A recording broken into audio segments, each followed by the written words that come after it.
हाजी बरोज़ जुम्मातुल मुबारक है। दोस्तों अस्सलाम वालेकुम।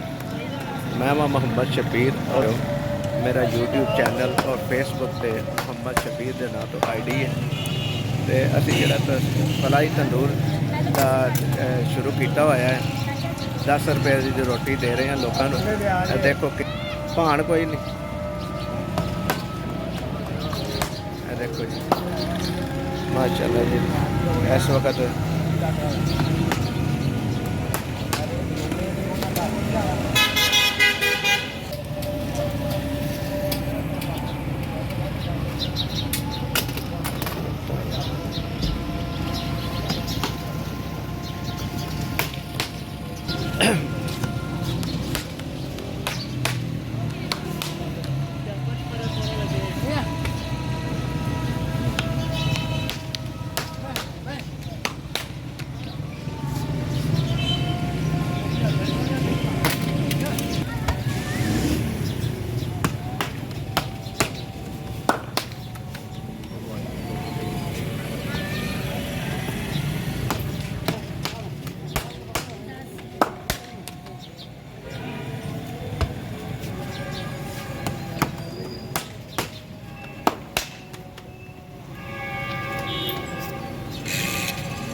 देखा दोस्तों कि साढ़े जरा कारीगर है वो स्पीड और कितनी फुर्ती के नाल ला रहे रोटी और कोशिश कर रहे हैं कि बंदियां नूं ज़्यादा तो ज़्यादा जल्दी तो जल्दी रोटी फराहम की जाए।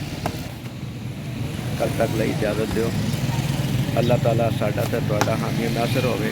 इस वीडियो में लाइक करिया जे, शेयर करिया जे ते साडे चैनल नूं सबसक्राइब करिया जे।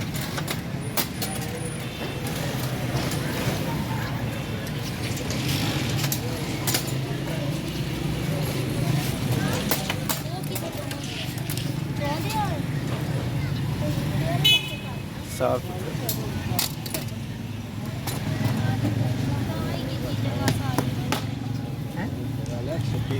मेरी जान